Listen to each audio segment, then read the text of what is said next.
Oi, pessoal. Boa tarde. Espero que vocês estejam bem. Eu estou gravando esse vídeo para a gente conversar um pouco sobre o tema das nossas aulas de história, que na aula de hoje vai ser Reforma Protestante. Pessoal, eu sempre adoto como método para a gente ter um entendimento maior da história a contextualização. Então, a gente sempre tem que pensar nos interesses das pessoas envolvidas dentro do processo que a gente está estudando. E no caso da Reforma Protestante, quais eram os interesses envolvidos? Vamos lá, vamos pensar, século XVI, o que aconteceu naquele inteirinho? A gente tem século XIV, a crise do século XIV, a gente tem desde o século XII, século XIII, o desenvolvimento de uma nova forma econômica de se relacionar, que é o capitalismo. A gente tem no século XIV a crise do feudalismo e a entrada do capitalismo dentro desse processo. E o que a gente vai observar então? Várias questões dentro desse processo vão começar a ser questionadas, como, por exemplo, dentro do Renascimento, o modelo de Idade Média ele vai ser questionado, a igreja acima de tudo, isso vai ser questionado. A ideia do homem como centro do universo ela vai ser colocada em pauta dentro do movimento renascentista. Vai haver um retorno também da antiguidade clássica greco-romana, dos ideais de beleza greco-romanos. Então tudo isso a gente tem que pensar e refletir. Essas questões que estavam acontecendo no período anterior um pouquinho a reforma, elas vão caminhar de forma que elas se encontrem no movimento reformista. De que forma, professora? É o seguinte, o que foi a reforma? A reforma foi um movimento de contestação da forma como a Igreja Católica, que era a única religião cristã na Europa naquele período, conduzia as questões religiosas. Então, por exemplo, a Igreja Católica, ela cobrava indulgências, que era a cobrança de um valor para absolver os fiéis dos pecados. Além disso, a Igreja Católica condenava qualquer prática de acumulação de capital, como se fosse um sistema bancário. A Igreja Católica ela condenava essa prática, que ela denominava de usura, que é o fato de você ganhar juros em cima de um empréstimo que você faz. Seria você lucrar com isso. A Igreja Católica ela condenava essa prática. E, pessoal, pensem bem, no contexto que a gente está envolvido, isso vai de encontro aos ideais do capitalismo que estava se desenvolvendo.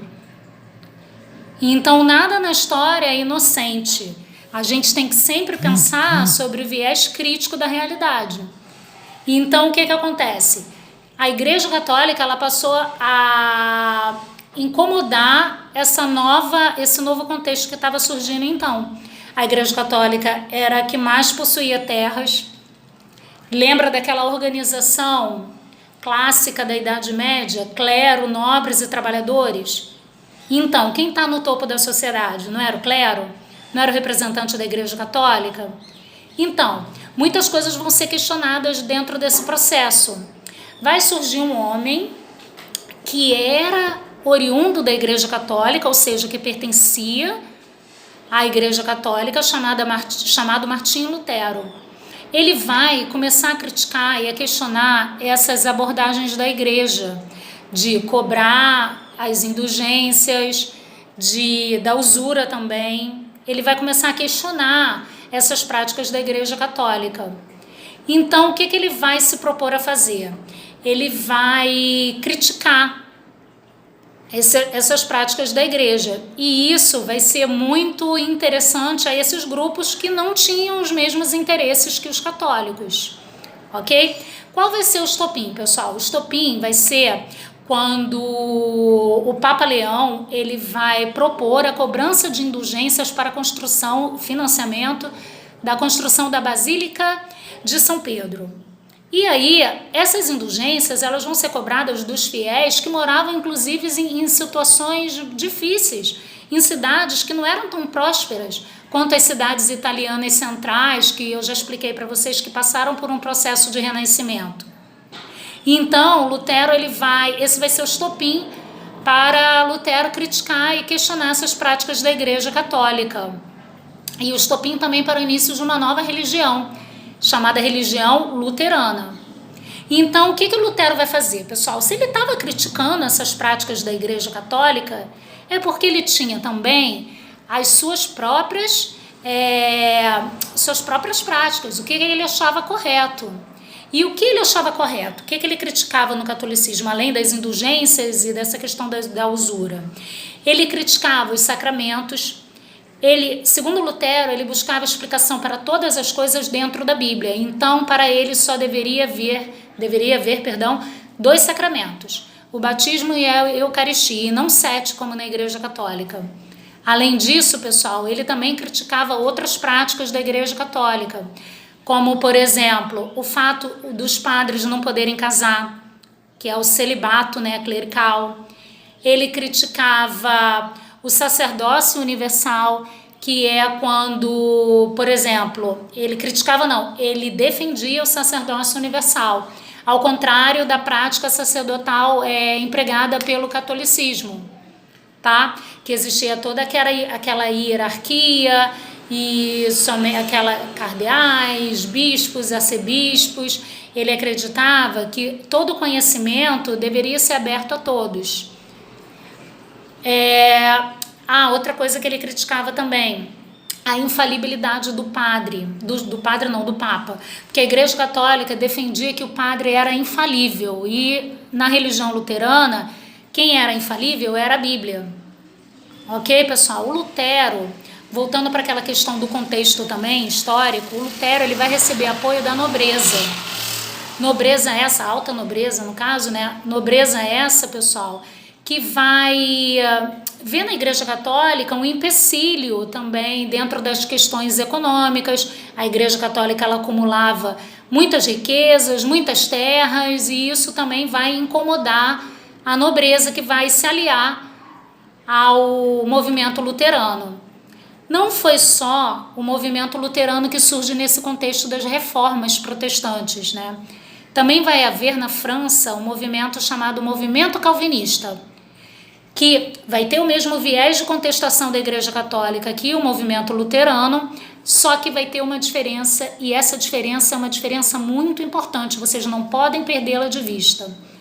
Essa diferença é a seguinte: Calvino, ele acredita na predestinação. Então o homem, ele já nasce predestinado por Deus ao sucesso ou ao fracasso. Ele já nasce predestinado ao céu ou ao inferno. E como que a gente faz para saber se a gente foi predestinado ao céu ou predestinado ao inferno? Simples, de acordo com a vida que você leva na terra. Então, se você leva uma vida desregrada, se você leva uma vida promíscua, se você não tem sucesso material, logo você foi predestinado por Deus ao inferno. Se por outro lado, você tem sucesso material, você leva uma vida regrada, você é casado, tem os seus filhos, vive ali sobre a égide da moral, dos bons costumes, aí sim você foi predestinado ao céu. Essa é a doutrina calvinista. E, pessoal, não é muito difícil a gente atentar ao fato de que ela se encaixa perfeitamente dentro de quê? Do catolicismo. Porque o capitalismo, porque o capitalismo ele previa o quê? Uma acumulação de riquezas, uma acumulação de bens. Então, aquela célebre frase que o conhecimento popular tanto fala, e até nos dias de hoje, Deus ajuda quem cedo madruga, ela se encaixa perfeitamente dentro dessa ideia calvinista, de que o trabalho edifica o homem, de que o trabalho constrói, de que o trabalho edifica. Então, ela entra bem dentro desse contexto aí. Então, juntou a fome com a vontade de comer. Ok? Pessoal, fora a igreja calvinista, a gente pode destacar também a igreja anglicana, que foi a igreja fundada, e criada pelo Henrique VIII, que era o rei da Inglaterra no período. Ele tem uma série de problemas aí com relação às esposas, ele queria se separar para se casar com uma outra esposa, e a Igreja Católica era contra o divórcio, então ele opta por romper com a Igreja Católica e se aliar a esse movimento de reforma, fundando a Igreja Anglicana, que é um misto de alguns aspectos do catolicismo com aspectos reformistas, calvinistas, no caso também, né?